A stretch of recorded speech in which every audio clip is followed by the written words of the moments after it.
Good morning everyone. So nandito po tayo ngayon sa Hagdanan Ridge. Oo. Okay, napakaganda. Look at the sea of clouds. Kanina mas makapal yan, no?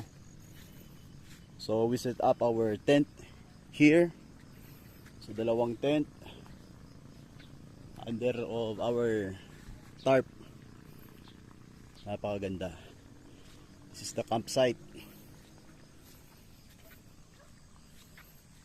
Yun oh.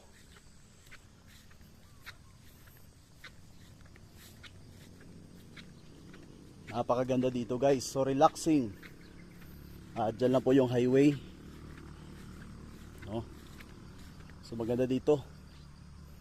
No?